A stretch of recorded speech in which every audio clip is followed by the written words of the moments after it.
Ngayong araw guys ay manguhuli tayo ng saga, tapos pupuntripin natin, sisigang natin ito, tapos magluluto na rin tayo ng kinilaw na pako at saka inihaw na bangus. Mukhang mapapalaban na naman tayo ng kainan ngayong araw mga kailog. Samahan niyo ulit kami sa aming panibagong adventure. Nawa ay mapasaya ulit namin kayo ngayong araw mga kailog. Enjoy watching! Ngayong araw guys, medyo tinanghali kami ni Kataba ng gising. May usapan kasi kami, nangunguha kami ng saga. Diyan nga sa part na yun, tawang-tawa si Kataba dahil kanta daw ako na kanta, wala naman sa tono. Hulaan nyo na lang guys kung ano yung kinakanta ko. Hindi ko na kasi nilagyan ng music dahil wala talaga sa tono yung aking boses. At sabi nga ni Kataba, nag-iimbento daw ako ng lyrics, kaya tawang-tawa siya.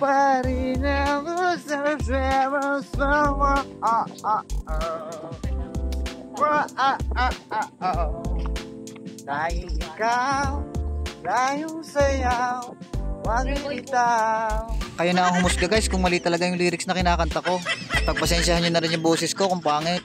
At dito nga pala guys ay kasama namin si Scar. Ayan yung alaga kong aso at lagi ko yung kasama pag nangunguha ako sa ilog. At ang target natin ngayong araw nga guys ay may saga. At ito yung makikita nyo yung kanyang butas. At ang palatandaan nga ng kanyang butas guys ay medyo maputik-putik pa yung ibabaw at merong mga bakas ng kanyang kuyamit. At ito na nga guys yung ating unang huli.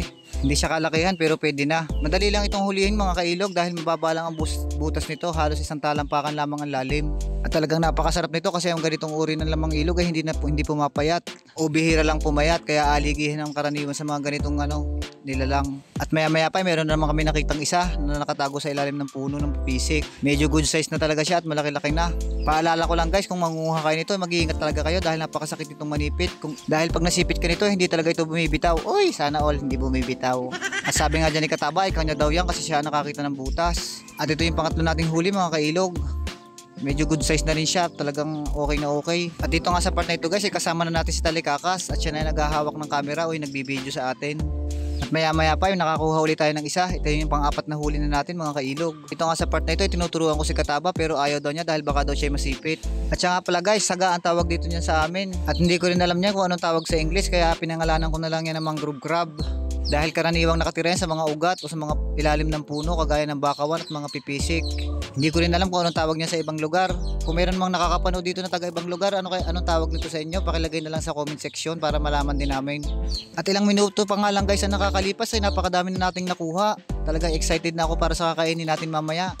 At ang isang to guys ay galit na galit. Gustong manakit. Talagang nakakatakot itong hawakan dahil baka nga masipit tayo. Dahil pag nasipit ka nga nito guys ay walang ibang option kung hindi kagatin mo yung sipit o tagain mo para malaglag.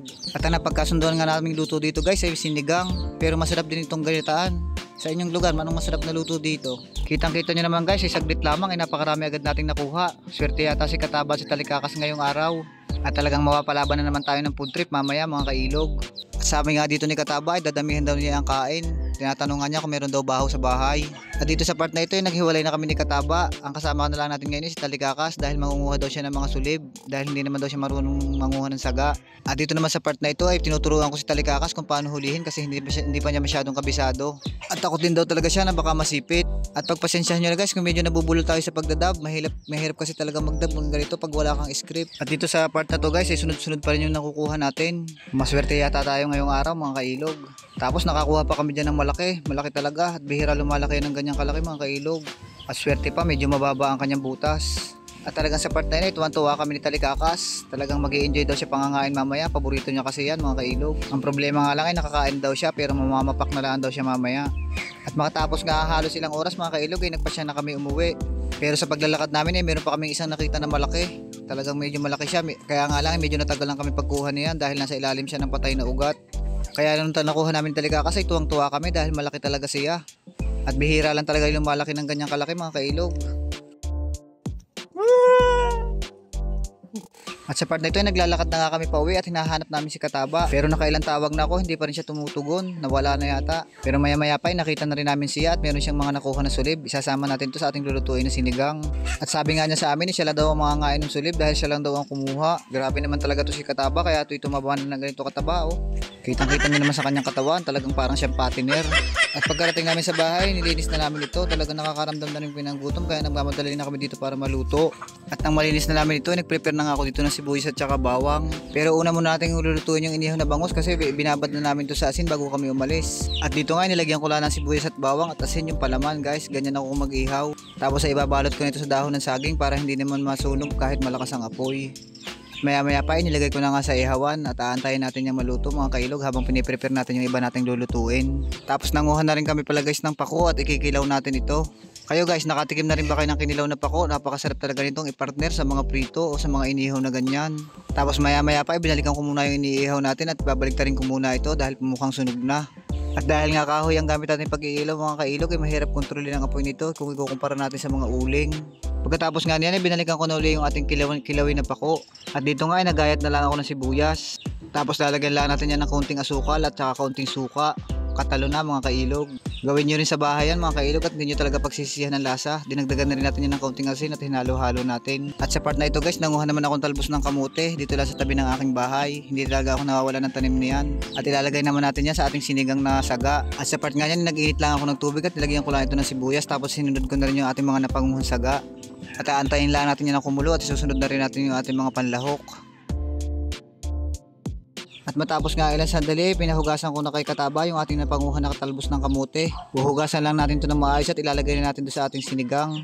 At pag nailagay na natin yan guys, pwede na rin natin isunod yung mga sikreto nating pampalasa. At itatago natin to sa pangalang Nor Sinigang. At yung pangalawa natin sikretong pampalasa, itatago naman natin sa pangalang Magic Sarap. At napakasimple nga lang nitong lutuin guys, dahil hindi mo na kailangan ng masyadong madaming pampalasa. At lalagyan lang natin yan ng kaunting asin at aantayin natin kumulo tapos atin nang hahanguin. At paalala ko nga lang sa inyo guys, pag yung dadamihan ng asin pag magluluto kayo nito dahil may mga halo ito na shell. At yung mga hinalo nga natin shell mga kailog ay mayroong natural iodine kaya medyo maalat na rin ito. Kaya titikman nyo muna bago nyo damihan ng asin. At matapos nga ang ilang minuto, hahanguin natin ito. Talagang nakakaramdam na rin kami ng gutom. At kitang kita nyo naman guys, sariwang sariwa, talagang umuusok-usok pa. Ready to serve na. At ipagpauman nyo uli guys kung medyo matatakam na naman kayo sa panibago nating food trip. At ito na nga yung ating kinilaw na pako, sinigang na sa saga, at saka yung inihaw na bangos. At yung sausawan na natin na toyo at kalamansi, tapos lalagyan natin ng kaunting sili. Talagang food trip pa na mga kailog. At dito nga sabi ni Talikakas ay una na ito siyang titikim dahil paborito nga yung itong saga. Kitang kita nyo naman, may aligi at napakataba talaga nito. Lalagyan daw nito niya ng kaunting sabaw at kanyang hihigupin. At si Kataba ay ready na dahil kanina pa nga daw siya nagugutom. Pati si Kailog ay sumandok na rin ng bahaw na may kasamang tutong. At talagang napakasarap nitong food trip natin ngayong araw mga kailog.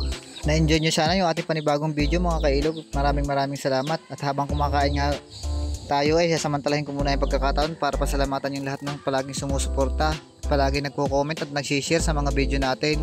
Maraming salamat po at wag po sana kayo magsawa na i-share yung ating mga video. At sa pagpapatuloy nga po ng food trip halos hindi na kami nag-uusap-usap dahil gutom na rin talaga kami. At enjoy talaga kami pagkain dahil sariwang-sariwa talaga yung ating mga pagkain. At sabi nga ni Kataba ay kulang daw yung aming bahaw at hindi talaga nagkatamali si Kataba, taob talaga yung aming kaldero at ubos yung aming kanin. Buti na lang si Talikakas hindi na kumain at namapak na lang dahil bagong kain naman daw siya. Ayun mga kailog, maraming salamat ulit sa inyong panonood at dahil nakabot na naman nga kayo sa bandang huli ng video nito, maaari po sana na mag-iwan kayo ng isang komento at isang share. Maraming salamat po. Have a nice day and God bless you all. Shoutout lang po kay Kuya Rin Ante Ebora at saka kay Jason Gamboa. Maraming salamat po sa laging panonood at pag-share.